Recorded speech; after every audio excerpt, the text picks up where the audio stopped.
Hi folks, welcome to another episode of Motovloggers Unplugged. This week we have the one and only Bruce, better known as Teapot One. Let's go and meet him.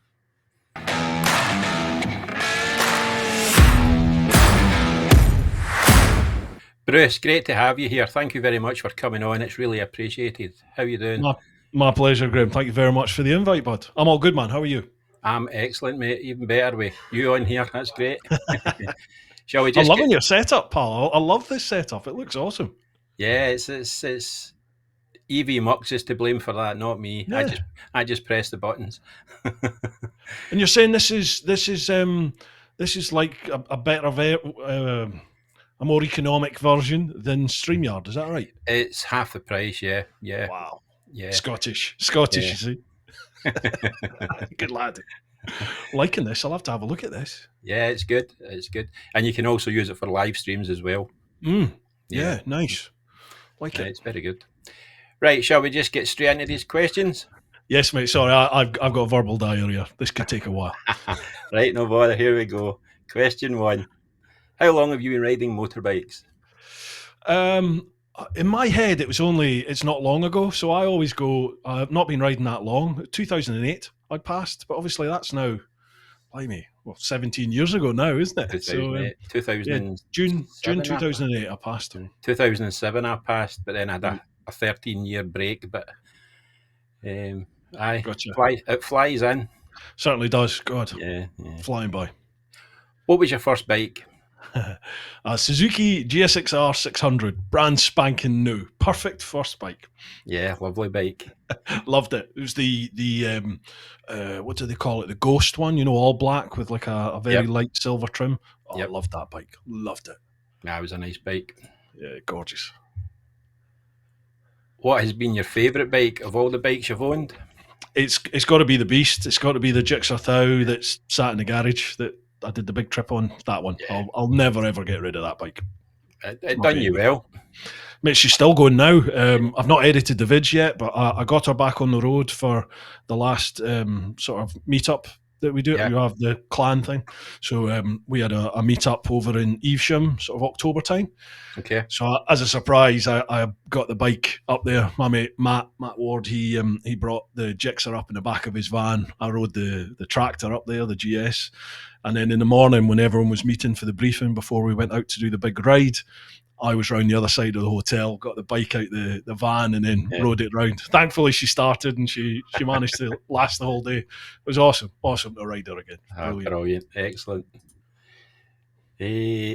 What we got now? How did you come up with your channel's name?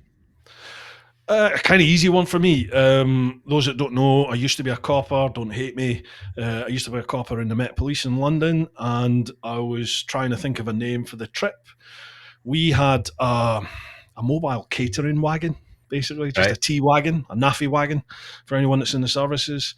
And its call sign was Teapot One. And what that was when there was a large-scale deployment of Old Bill anywhere for, say, like public disorder or big cordons or anywhere where there's going to be a fair amount of Old Bill for any length of time, they would deploy Teapot One. So that call would come out of the radio, Teapot One's been deployed.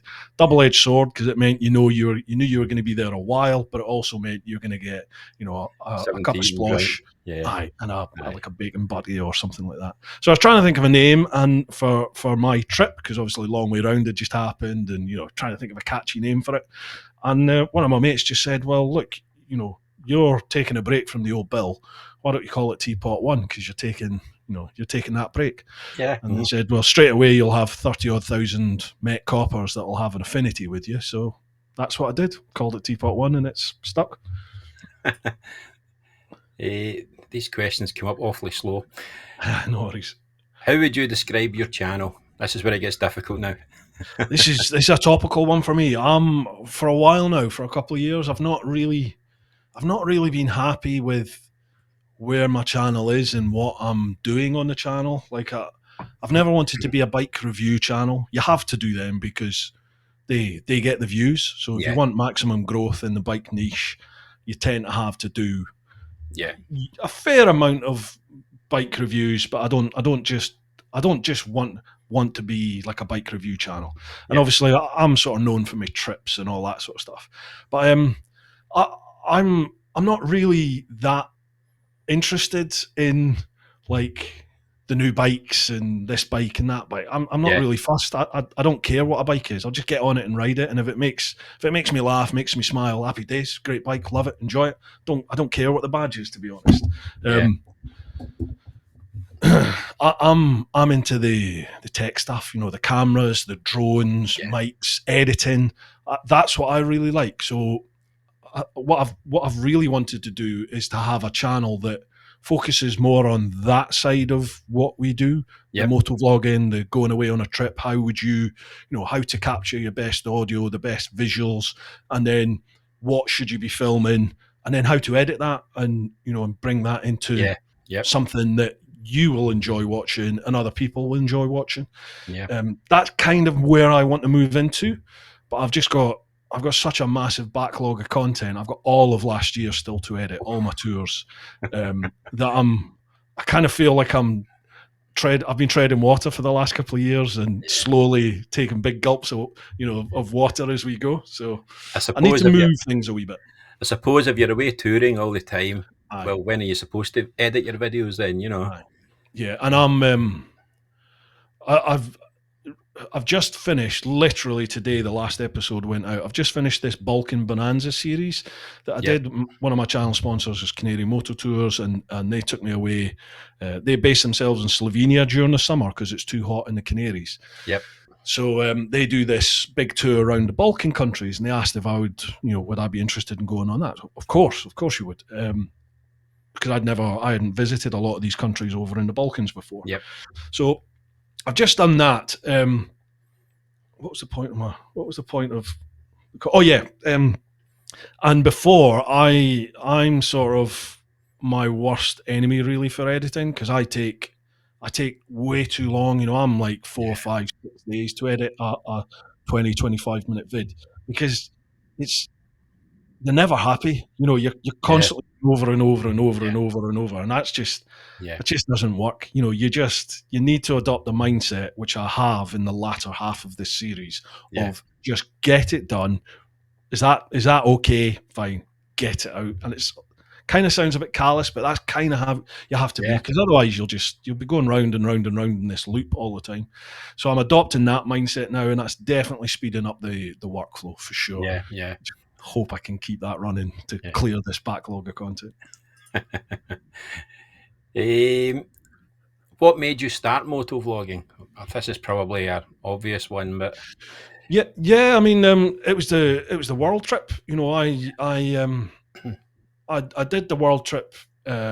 It's something that I'd always wanted to do, but I wanted to document it for my son first and foremost, and my family and friends for them to see yep. what I was doing. I was trying to raise some money for a few charities, so I thought at that point YouTube was fairly big, but it was nowhere near what it is today. No. I'd been watching Chris Eads. Remember Baron von Grumble? I think so. Yes. Yeah. 44 Teeth. Yes. Right. So Yeah. Chris Baron, he used to have he still does. He has a channel called Baron von Grumble, BVG, and he used to just commute in and out of London every day from like deepest, darkest Surrey or somewhere, and he would just ride his motorbike, just motovlog. One camera on his bike. You never saw his face ever, and Yep. he just used to bitch and moan, and he was funny, just really funny. And I remember watching that and just thinking, I quite like that format. I quite like that. And then I followed a couple of other people like Nick Sanders, who'd been around the world a couple of times on Fireblades and R1s. A guy from I think he's Danish, Jacques Lucasen. He did this incredible trip on an R1, 5 years around the world, almost 500,000 kilometers, just stunning.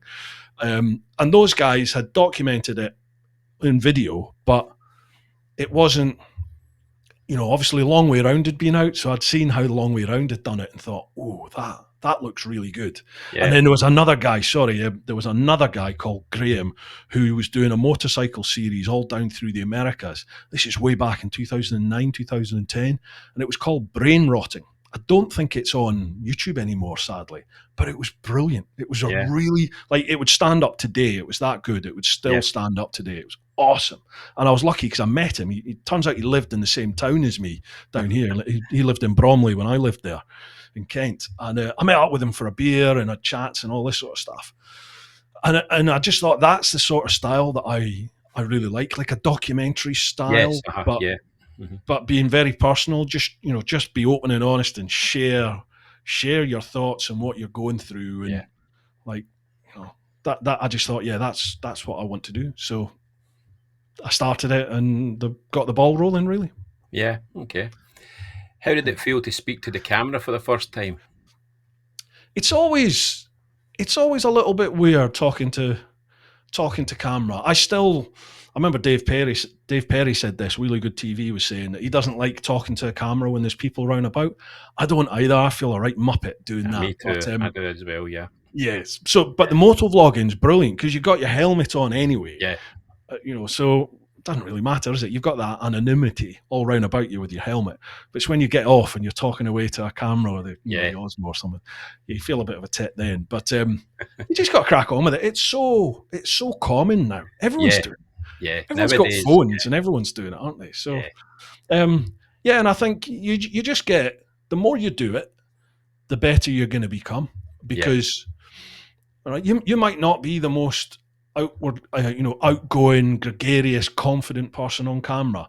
And if it really isn't your cup of tea after you've done it, for a month or two, just looking at loads and loads and loads and loads and loads of bits of footage of you, and you're still not comfortable to do it, then fine. Don't be someone that stands in front of the camera. Just be Yeah. someone behind the Yeah. camera talking, or voiceover. You can adapt it. These days, you can adapt it however Yeah. you like, Yeah. really, Yeah. But I always say to people, just build your channel around you, and just be you. Yeah. Or Yeah. if you want to create a character, you have to stick to that character. Do you know what I Yeah. mean? Because the second that character slips, people are going to be, well, He's that's at not it. what you're normally like, is it? And Yeah. I think you'll lose your crew there, your community. Yep. Yeah. Yep. How has your content evolved since you began motovlogging? I don't know if it has, mate. That's the problem. Well, it's been a journey of ups and downs, really. I think in terms of quality, I mean, I started with the Drift Ghost S cameras. They were the cameras. In fact, I started, as I said, with the GoPro Hero 1 and the 2, the 3 Plus, and they were all absolute junk. Then the 7, but I've had the 7, the 9, the 10, the 11, the 12, now the 13. They've always let me down. Every time I think, I finally found one that's going to work, it just shits itself. Sorry, can you swear on this? Aye, it's fine. All right, aye. Like you'll have issues with audio, or the cameras will just, especially in the rain. There's not a camera out there that survives in the rain if you're connecting audio to it. Via cables. It gets in eventually. But my channel in itself, I think I really went hard sort of around about 17, 18, 19. I went hard with the visuals, and I was trying to color correct every clip and color grade, and I was just looking for perfection all the time. But it just takes way too long. And at the end of the day, 99.9% of people out there don't notice any difference. No. It's just it's the very small percentage of people that have an idea as to the work that's maybe gone into a certain sequence or something. They'll look at it and they'll just be like, I know how much work that was, fair play. Yeah. Nobody else does. Yeah. So I tried that last year, color coding things and that, and I thought, this is taking me hours to do all this, then adjusting volumes, and I thought, no, this is taking me forever to do this. So the plan this year is not to do that again. So what I would say, though, definitely to people out there, is audio is king. Yeah. Whether it's a podcast or whether it's just a YouTube video and it's you out on your bike, audio is king. People will put up with fairly bad visuals, but they won't put up with bad audio. So if your audio is peaking, if it's distorting or it's too quiet, it's too loud, whatever it is, they'll not put up with that. So I would say spend your time working out your audio and getting your audio sussed. Where's the best mic placement? What sort of tweaking might you need to do in Yep. post when you edit to maybe emphasize the voice a bit, or reduce wind noise, or emphasize the engine in some places? You know, you Yeah. can set like oh god, what's the word I'm looking for? You know, you can have presets already in your editing Yes, package. like So, and yeah. Well, what I do with this Motovloggers Unplugged is this mm, microphone makes me kind of tinny sound, so mhm. I increase the bass on it slightly, Gotcha. Yeah. just to give it a more Yeah. expensive sound. Yeah. Got you. You know, So so I always end up now. I'm using the Insta 360 Ace Pros. Their audio, I don't think the audio on them is as good as the GoPro. I think the GoPros give you the best in helmet audio out of all of them, out of the yep, DJIs and the Instas. But probably the worst picture out of all of them. I think the best picture is definitely either the Insta or the DJI, but the audio I think is better on the Insta than it is on the DJI yeah, personally. But it's still quite quiet, and it misses out a lot of the engine noise compared to the GoPro. yeah, It's, even though it says you can turn off like the anti-wind noise thing filter that they have, it's still there. It definitely yeah, is still there, because yeah, it does cut out some of the background audio. So yeah, I've got presets. I always add like a compressor and an adaptive filter, and I'll have a preset for when I'm talking in my helmet, and yep. I'll have a preset for when I'm talking to camera, maybe with my phone, Okay. or if I'm using the Osmo, then the wireless mic's brilliant, but I do find the audio is quite quiet. Yeah, yep, Maybe because I've got quite a loud booming voice, I set the gain quite low on it so I don't yeah, distort when I talk. But that means I need to boost. I've got to yeah, boost the actual volume level yeah, in yeah, post. So yeah, like once you figure all that out and you set your presets, it just makes the whole editing process much quicker. yeah, yeah. Okay, okay. Next question. What do you want your audience to take away from your content? Just get out there. Like, I don't care if you don't ride a bike, but if there's anything you've ever wanted to do, whether it's to learn to ride a push bike, learn to swim, go to a country, go on a road trip by yourself for the first time, go on a road trip with your mates for the first time, leave the UK and go into Europe on your bike, in your car, on a push bike, whatever it is. I just want people to go for it. Yeah, Just yep, it genuinely isn't hard. We all put these big barriers in front of us, yeah, reasons why we can't do that big dream trip that you've always had, whatever that is. But those barriers, you're the barrier. It's not what's out there. All of that can be overcome. Every yeah. single bit of that can be overcome. You have to make the decision to do it. So To do it. whatever it is that you want to do, go for it. Make it happen. Excellent. What brand of cameras and microphones are you currently using, which you've just answered about 2 minutes ago? Well, I've got a selection actually. I got given the Instas. Insta Yeah, approached me start of last year with the Ace Pro, and I've got to admit I was just yeah, GoPro, not interested. But they sent me a couple of Ace Pros, and I took them. I did a series in the States around Appalachia last March, so I took them How with me. good were the roads, by the way? Mate, You wouldn't have fantastic. thought America had roads like that. America's stunning, man. Yeah, Honestly, everyone thinks it's big, long. You couldn't yeah, be further from the truth. Some of the best riding roads ever over there. yeah, It's amazing. I love the place. I'd move to the States in a heartbeat. Um, yeah, so I've been using Instas since then, but I bought the DJI Action 4. Tried that. I wasn't that taken with that. Everyone was shouting and roaring about how good the DJIs were, so I was expecting big things, and I just didn't like them. no, So I've stuck with the Insta. Then GoPro brought out the Hero 13, so I spent my money and bought that, hoping that might be the savior and it bring me back to GoPro. yeah, And the picture quality it's just not as good as DJI or Insta. And then DJI brought out the Action 5 again. I heard loads of great things about that, so I spent my money. I've not used that yet. I've got that ready to try in the next few months.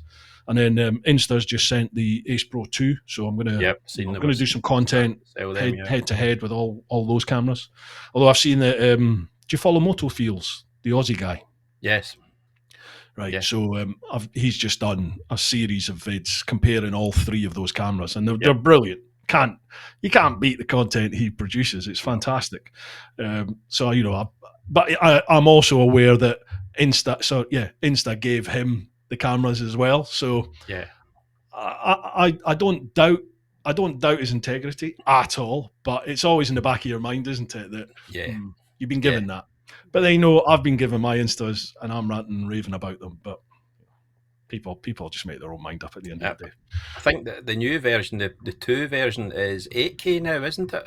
It goes up to that, yeah. Up to 8K. That's It's got a wider field of view as well. I think vertical right. and horizontal, which kind of was a bit of a drawback with the original Ace Pro. It was just a little bit narrower, especially vertically. It wasn't as Right. good as the GoPro or the DJI vertically, but this new one apparently is wider, I think. Yeah. So I'm looking forward to them. It'll need a Series SD card that if you're recording in 8K. If you're doing it in 8K, yeah. I don't really, for your standard stuff, I don't see the point in doing it in 8K. Like 360, if you're using a 360 camera, Yeah. like the X4, the Insta X4, definitely whack that in 8K because you're going to crop in anyway. So, but 8K, I mean, how many people actually watch YouTube in 4K? I don't know how many people do that now. I've no idea. I don't, because we haven't got good enough internet here. Our internet's key, so can't get 4K a lot of the time. Sometimes you get it, but not always. No. And then microphones, what you said about microphones, I just use cheap ones, cheap lav mics off of Amazon. Right. They used to be like £3, now they're about a tenner now. Okay. Just a cheap lav mic. Make sure it's TRS, not TRRS. I seen an actual article a while back where someone says don't buy the high-end lav mics because they're too sensitive. Yeah. You're better with the cheaper side of them. Yeah, I spent, I can't remember if it was £50 or £80 on the Rode lav mic, and it's just too hot. It's anyone not in know, hot means that it's really sensitive. If you took a mic and put it right in your mouth, like if I do this and I'm speaking, that audio is probably quite distorted. Yep. Well, with expensive lav mics, sometimes they can be so sensitive that being up here next to your mouth in your helmet, and then plus you're actually speaking quite loud because you're on the bike, and then it's got all that wind noise and everything to deal with, it can often just be like, it was just too distorted for me. You'd end up having to put in a gain filter in there and reduce the gain, and just get a cheap lav mic, and that way if it knackers in the rain, it's only cost you £8 rather than £50. That's true. Do you have any other recording equipment you use? Now, I think you have a drone as well, don't you? Oh, I've got all sorts, mate. Yeah, I've proper all the gear, no idea, me. Yeah, I've got obviously the Osmo Pocket 3, which is fantastic. I've got the Mic 1, the DJI Mic 1, Mic 2 wireless things. I just bought the mini wireless mics to see what the setup could be like in the helmet with that. I've got a DJI Mavic Mini 3 Pro drone.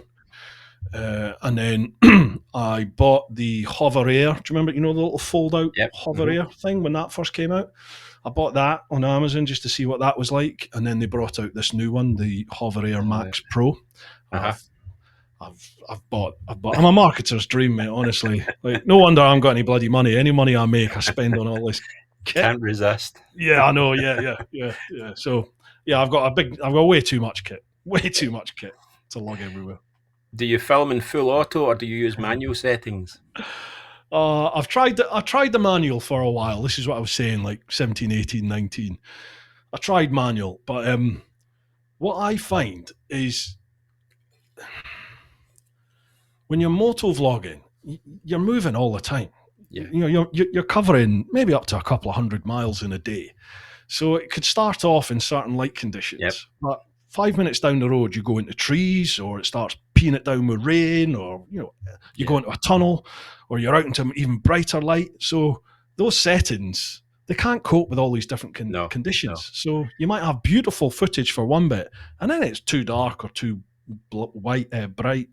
So I whack it in auto. The only thing I'll do is I drop the EV to -0.5 because on action cameras it's always too it's too overexposed, I think. Blows out the sky, doesn't it? Yeah. That's exactly it. Yeah, Yeah. it blows out all the highs. And then the sharpness, drop your sharpness. I used to think, oh, you need it in maximum sharpness. You don't. Yep. Drop the sharpness to medium or even low, because you can always up that a little bit in post if you want, if you just want to emphasize some things in the picture.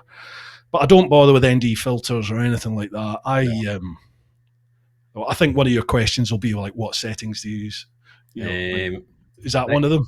Next one is what resolution and frame rate do you use? Yeah. I always film at 4K, and I film at 60 frames per second. Right. And I know that will make Dave Perry hang his head in not in shame, but you'll be disgusted with that. I'm not really bothered about the motion blur. Yeah. The cinematic quality. I think it can look good, but I like a nice crisp image personally, and if I'm riding along and I see something at the side of the road, 60 frames per second without any motion blur means that I can kind of slow that footage down, maybe half speed, and it's still 30 frames per second. So you're still going to get a little bit of reasonable detail on anything that is at the side, even if you're doing 50, 60, 70 mile an hour or whatever. You've got a reasonable chance of capturing some of it. Whereas I think if you were doing the motion blur and a lower frame rate, that's just going to be a blur. Yeah, after speaking to Dave, actually, I'm going to try 25 frames per second just to see what it looks like. Yeah, definitely. Sorry, apologies, didn't want to interrupt. No, it's all right. On you go. Definitely, if you're filming off the bike, so if you're doing like garage-based stuff or anything where you're in one sort of location where you can control your light values and all this sort of stuff, and especially what Dave said about garage lighting, if you've got strip LED lights or anything like that, then you want to really. I've been guilty of this, where you watch some of my garage vids and the lights are flickering away in the background. That's because I've not used the right frame rate. So Dave's absolutely 100% right in that. That's where you could really go for the manual settings and adjust your frame rates and ND filters if you wanted to use them, because you're in you're surrounded by constant values. It's constant light and everything like that. Yeah, nothing's changing. Yeah. What software do you use for editing and why? I'm a Final Cut man. I use a Mac, and when I remember, I didn't know how to edit. I still don't know how to edit, but I didn't know how to edit vids when I set off on the world trip. And I remember getting to the Nürburgring, and that night I was in the digs, the hotel room, and I suddenly thought to myself, I better actually figure out how you get all this footage into a video. How do you? Bearing in mind, I spent 3 years planning this bloody trip, and I hadn't even thought about how do you film and how do you create videos. So I just Googled it, and I had a Mac, and it said Final Cut. So I had a look and went for that. Yeah, I bit the bullet, and it's fairly expensive, but I bit the bullet. I bought it, and I've used it ever since. Brilliant. Is that one of the ones that's a kind of monthly subscription, or? No, it's a one-off payment. You just pay one-off. I think it's like 300 quid. Yeah. Something like that. And then that's it. You've got lifetime updates. I could see a point where they might bring in a subscription base. But that was I bought the DaVinci Resolve Studio. I bought that outright as well, and it's meant to be lifetime, so hopefully it is, because it wasn't cheap.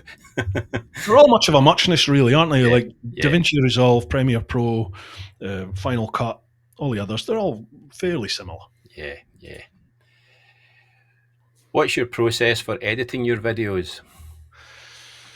Right. Well, do you mean just the edit, or do you mean like how do you choose what you're going to film through to? Just the actual editing of it. So, for instance, I'll bring mine in. I'll get the clips in. I'll work on. I'll cut it down to the length I want it to be. Keep the clips I'm wanting. Adjust the sound. How do you go about that type of thing? Pretty much exactly the same. I'll bring all the footage in for whatever it is that I want to include in the edit, and I lay everything out chronologically on the timeline, Yep. and sync everything up. So if there's lots of different cameras and different audio and different drone shots and everything like that, I'll Yeah. sync it all up so it's just in one big, massive, long timeline. Could be anywhere from an hour to 5 hours long, depends how much Yeah. footage you've got. And then I go through it, generally about double speed or 1.5 times speed. I'll just go through it, and I'll start cutting all the bits that I think I'm definitely not going to use, Yep. or I'm I could use this. This is some audio. This could make a nice sequence of comms of whatever it is. So Yep. I'll cut that, and I might look and go, well, this is a nice bits of road here. So I'll leave all that in chunks. Generally, the bends anywhere where there's movement on the bike. Yeah. So I'll identify them and cut them. And you'll spend a day or two doing that and bringing that sort of 1 to 5 hours. Say it's an hour, you'll try and get that down to say 40 minutes, half an Yeah. hour. Yep. If it's 5 hours, you try and get it down to an hour. And then all I do after that is I've now got a good idea in my head. These are all the bits that I have which would make good talk pieces. Yep. And try and figure out, is there what story's being told Yeah. through the content that you've got there. So it's different when you're doing tour stuff. You never know what you're going to film. You never know what's going to happen. You never know what's going to be said amongst the group. You don't know what you're going to say really at the end of the day. You could get a puncture. Someone could come off their bike. You could see something amazing. It could be a beautiful day. It could be an absolutely pish day. You just don't know. So there's no real plan there if it's just tour stuff, is there? Different if you're reviewing a bit of kit or a bike on that tour. But if it's just a tour type thing, you don't know. So you need to see what is the story for that day or those couple of days, whatever footage you're dealing with. Yeah. And then it's a case of, right, what can I link up? What can I use to create that story? Get rid of all the stuff that doesn't work. What's the filler bits? Because when you think about in like everything works on a basis of transition sequence. It's just there's the meat and two veg, and then it's how do you get to that next bit, and then how do you get to that next bit. And they always say with any piece of videography, with any piece of film, whatever it is, there's a beginning, there's a middle, and an end. This is what we're going to be doing. There's generally an issue halfway through, and then this is how we've resolved it. If you put things down as basic as that, that's what you need to be trying to figure out. And then, get that as succinct and as sort of as much momentum, keep the momentum. That's the way I work anyway, I use the short jump cuts all the way through because I'm trying to bring people on a journey and try and not let them get too bored. But you also don't want to give them an epileptic fit, do you? You don't want things changing all the time. So it's a balance. But that's just my style. Your style might be different. So, Actually, I just thought of another question here. When you're doing your videos, do you have a piece of music in mind, or do you just choose a piece of music once you've done the edit? Because this always bothers me when I'm doing it. Music is infuriating, isn't it? Most of the time, I figure out the music once I've got my sort of, I'm in the last quarter of the edit. So I've got the main meat and two veg of what I want to be in the edit is there on the timeline, and then I'll use the music generally for montage pieces to sync to transition into those talkie points. So it's generally always on bike stuff or a bit of drone footage or something like that. And I can waste hours, days trying to find music. I subscribe to 4 different copyright-free systems. I use Epidemic, Artlist, Soundstripe, and Audio.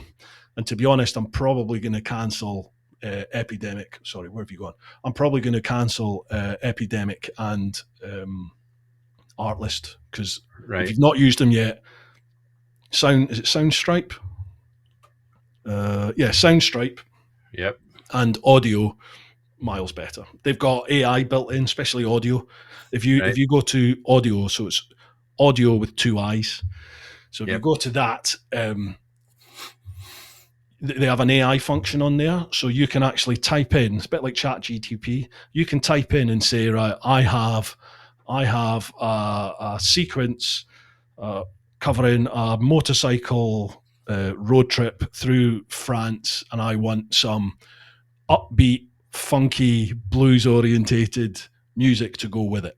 Yep. Or I want classical, or I want hard rock, or you give the AI as much information that you want, and it will come up with a whole list of tracks that it's got, and you can just work your way through it. And I tell you All what, it's right. bloody good. Good ones, Sometimes yeah. it's spot on, it's the first one. Other times I could be on, you might have to tweak the Yeah. comments, Yeah. the info that you're putting in to get it.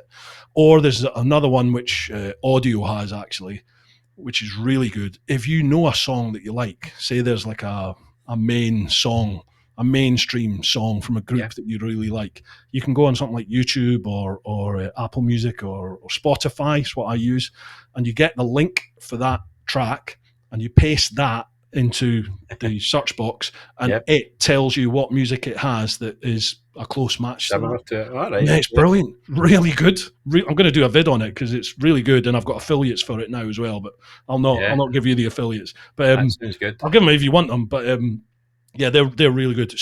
They have saved me hours. I don't know. I've just got lost in my questions here. No worries. Process for editing videos. Here we go. How much planning goes into your videos before you make them? Obviously not your tour ones, obviously, Yeah. but Yeah, the non-touring stuff, bike reviews. Depend again. I do two different types of bike reviews. There's the first ride type one where you just you turn up at the dealership, or a manufacturer will deliver a bike, or you pick it up from the manufacturer or whatever, and that's just a first reaction to the bike. Mm-hmm. I try and do couple of hundred miles on it, and it's just a day on the bike, and right, this is what I'm thinking. So you just spout as you're riding. There's no real plan to that, other than if it's a road bike, you need to try and get as many different types of roads into that review. Try it on motorways, try it on dual carriageways, try it on nice twisty curves if you've got any near you. If it's a long termer for me, I'll do that. I'll do the first ride, but then I'll also spend a fair bit of time out on that bike. I'll try and get at least 500,000 miles, something like that, on the bike. And then you generally get them for a couple of weeks if you get them from a manufacturer. And then I'll maybe put some thought into, right, what's particularly good about this bike. What do I want to really highlight as a good or a bad point, whatever it is, and you can tailor what you film and how you film that around all that. So you just have a little think about, right, what would be the best way of highlighting this or showing this on camera? Is it going to be a drone? Is it an audio thing? So am I going to have to do ride-bys and let people hear through mics what I'm talking about? All that sort of stuff. Or if it's tutorials or unboxings. Again, I just try to keep it as entertaining as possible, and just don't let people get bored if you can't. People will get bored, but you want to try and keep them. Some people tend to go into the specs a bit too much for me. Some people love that though. Yeah, I know. I know. It's not me. Yeah. The thing with YouTube though is that you can't please everyone all the time. No. So this is what I was saying earlier about just be you. Just whatever your persona. If you want to have a persona, whatever persona you choose, stick to it. And if you're just being you, like, I don't see the point in any BS. So this is me. This verbal diarrhea and everything. This is me. So I'm not into statistics. I'm not bothered about facts and figures, other than how much does it cost. I'll always put in the torque and the BHP if I can, because people want to know that, whether they're going to use it or not. They want to know it. And that's pretty much it. Seat height's a big one these days, because there's loads of midgets out there. That's about it. Other than that, it's just for a bike. How does it make me feel? Yeah. And things like, does my arse get sore after an hour or two in the bike? Does it vibe a bit? What's it like for commuting? Because I used to commute in and out of London all the time, so that used to be a biggie. Like taking a bike through central London traffic. I can imagine. Nothing's going to highlight a bike's manoeuvrability better than that, for sure. Yeah, yeah, But what I was thinking was the off bike stuff. So if it's a tutorial or if it's a product review on, say, a camera or a drone or helmet or something like that, AI is fantastic now. You go yeah, into Chat GTP and just tell Chat DP, like, can you give me a plan for a video review of whatever it is? And yep, Chat GTP will come out with yeah, like a script, and you don't have to use it verbatim. You can tailor it, obviously, yeah. but Oh, it's crazy. AI is I mean, that it's background fantastic, behind isn't it? me just now, that's Yeah, AI. yeah. My channel logo is AI. I didn't Wow. draw these or anything. It Mhm. done it for me. You just Yeah, describe what you want, you know. yeah. It's awesome. It's awesome. Yeah, yeah, it's great until they take over the world. Well, yeah, there is that. What's the hardest part of managing a motovlogging channel? Hmm. I think for me at the moment, it's finding that balance between life and work, Yeah, because at the moment, work is life. Um, I've done both ends of the extremes. Really, I've spent all my time editing, literally not spending any time with mates or my missus or anything. And then I also went, oh, hang on a minute, I need to try and ease off a little bit here, and probably to the detriment of the channel. I've eased off a little bit, so your output the yeah, frequency of your output drops, and I think you have to keep that engine yeah, running yeah. and the wheels turning, because when you don't, you lose that momentum, and then it's hard to get it back again. Get it back. Yeah, yep, Yeah, my channel at the moment is terrible views, terrible numbers, but I'm just trying to bring that back now by yeah, up in the work rate, basically. Rather than yeah. one video a week, try and punt out two and a couple of shorts, and Would you there's say that. Time's a biggie. Everyone says time, but time. you're obviously a full time Mhm. YouTuber, motovlogger? Would you say that takes up more time than your 9 to 5 job used to?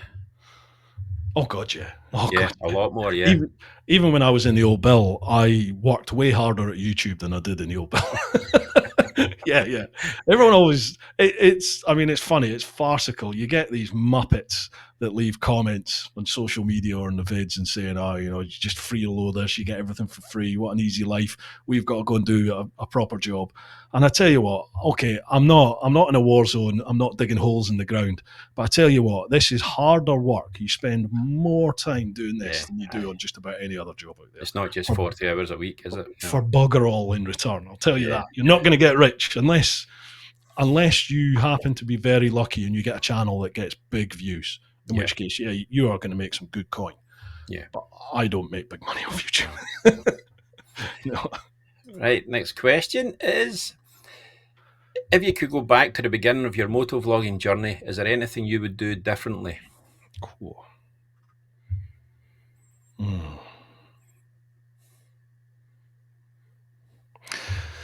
I'm not one for having regrets, because I like where I am in life now, Yep. and the path, what I've done in the past has put me on the path that I've taken to get here. So I wouldn't want to change that, because I'm happy in life. I like where I am in Yep. life at the moment. I think. Sorry, my apologies. Let me mute that. My computer's just shouted at me.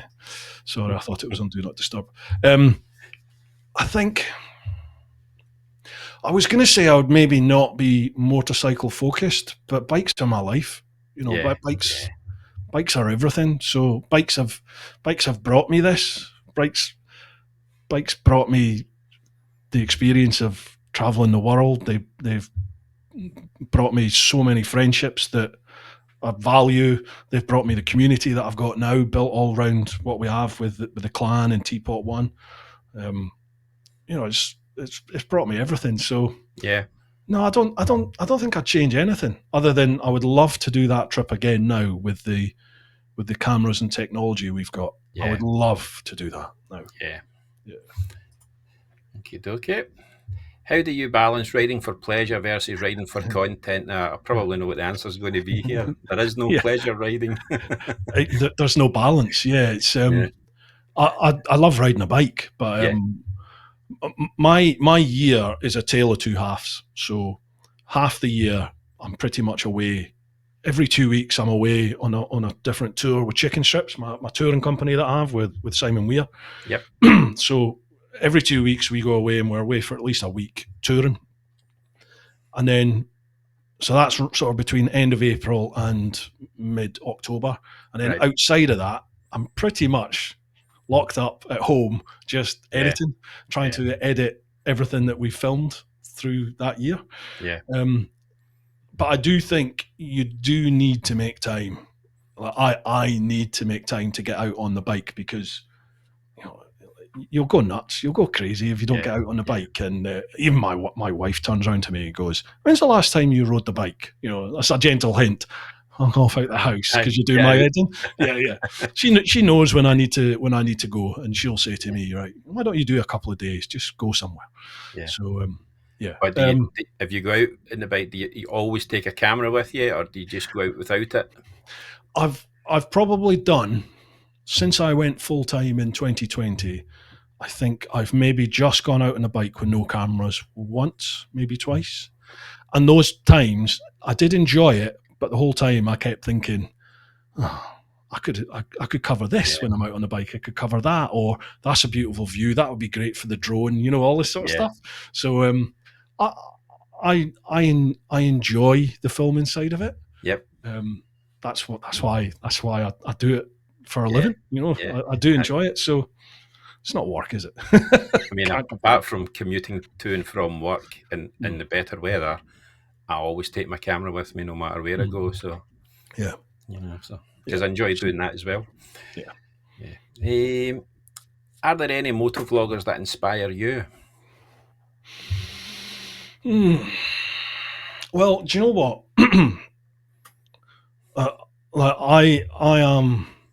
I have a whole new level of respect for Andy, for TMF.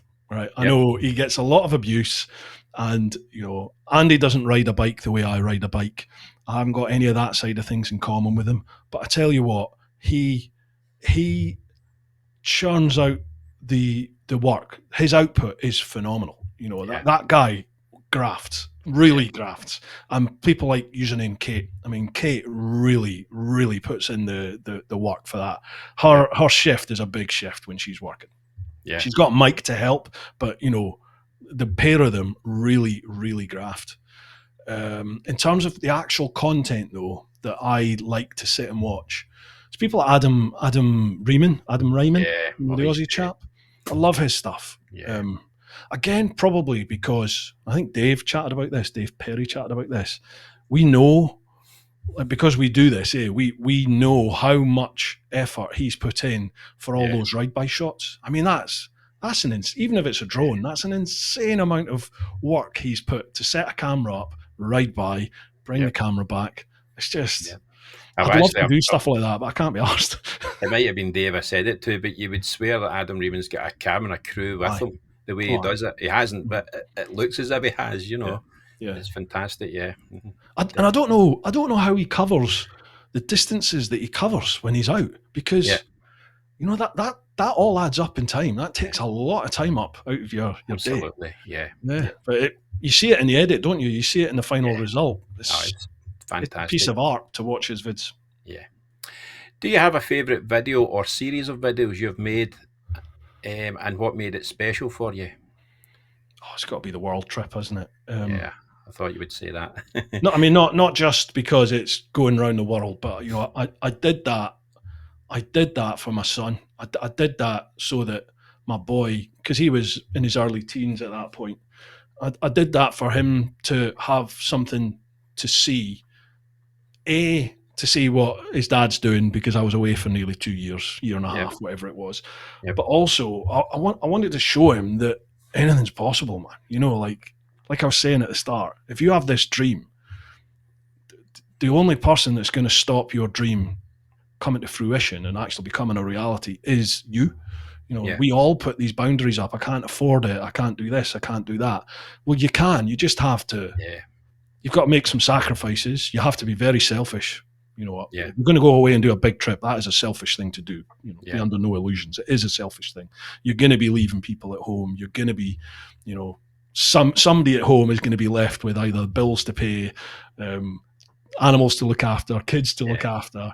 Somebody at work is going to have to fill your boots while you're away, or you're going to have to leave your job, whatever it is, you're going to have to Yep. sell everything you own to pay for it. That's what I did. Well, the wife sold everything that I would. But, you just have to figure out what is your plan to make this happen. And then you've just got to put it into operation, make it happen. Definitely, mate. Where do you see your channel going in the next couple of years? I have no idea. I've had this chat with like TMF and Shops and Dickie Vegas. I've chatted to them about this. I remember chatting to them 2020 when I started my podcast, Brew Time. I had them on there, and I said to them at that point, I said, do you think we're going to be relevant in like the next couple of years? And I remember like certainly Andy and Lamb Chops were just like, oh, don't be ridiculous. Of course we will be. YouTube's huge. There's room for everybody. Yeah, But, yeah, you can see things change. YouTube changes. What YouTube wants changes. What the algorithm likes changes. What people expect from content, whether it's on YouTube or social media, changes.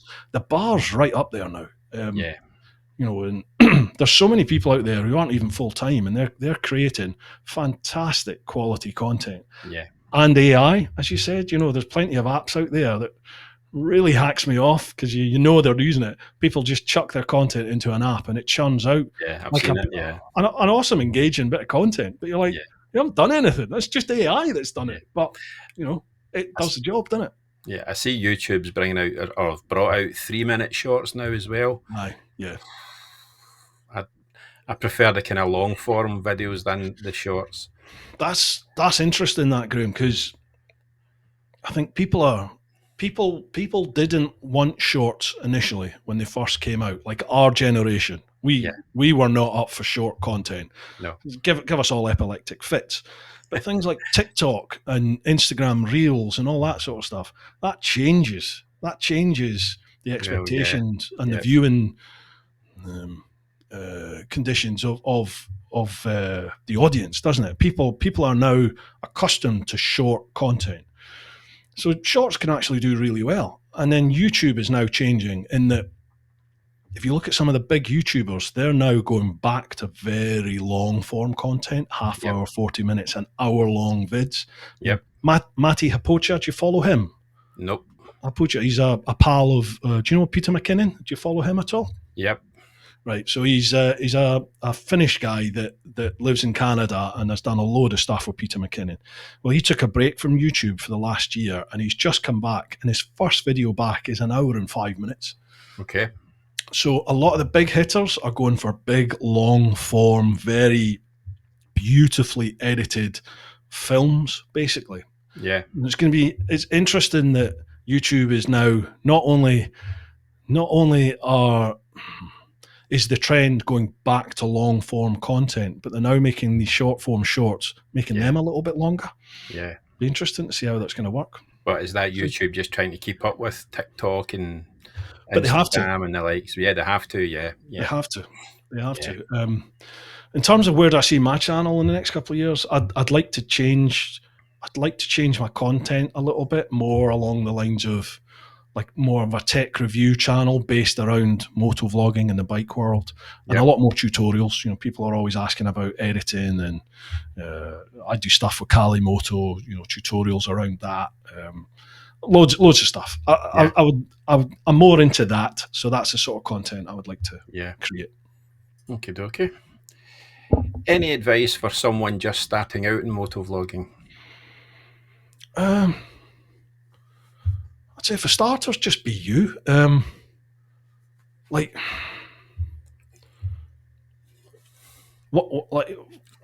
Ask yourself why. Why are you doing it? Are you doing it just because it's a creative outlet?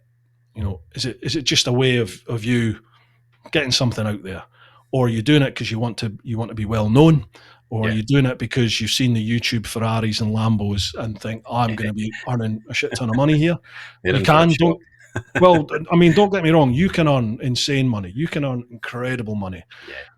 The biking sector, the bike niche, it's a lot harder to do that. If you have people like Itchy Boots or 44 Teeth, TMF, they're earning good money. but you Yep. need to be getting big views. You know, you need Yeah. to be getting, to start earning good money, what I consider good money, you need to be earning sort of 4 or 5 million views a month up. Right. That's when you're going to start earning, 10, 15, 20 grand a month and Yeah. more up Yep. there.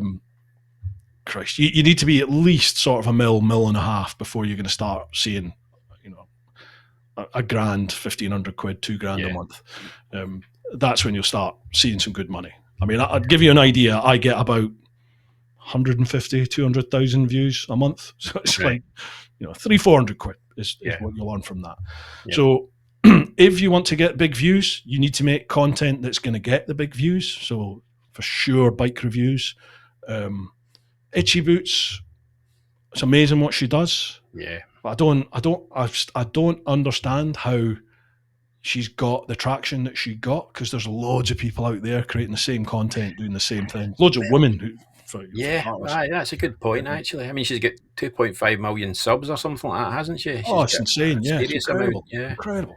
I mean, it's an insane work output that she has. She's Yeah. chucking out a vid every couple of days. It's phenomenal, or she was certainly in the beginning. And again, that's a lot of work. That's Yeah. a lot of work. So yeah, just try and figure out why is it that you're getting into YouTube. If you want the money, you're going to have to get the views. So you need to figure out what content am I going to be filming in order to get Yeah. those views.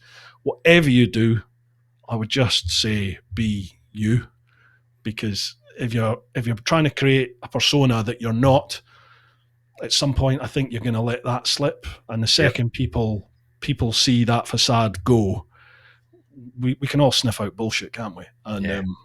personally, the second I think somebody's full of it, Yeah. not interested That's anymore. it, You'll finished. go, Yep.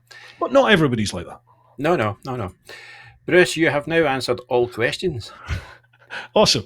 Mate, I've enjoyed it. Cheers, Graham. Thanks very much for having me on. Brilliant. And thank you very much for being on. It's Pleasure, really greatly appreciated. Cheers, mate.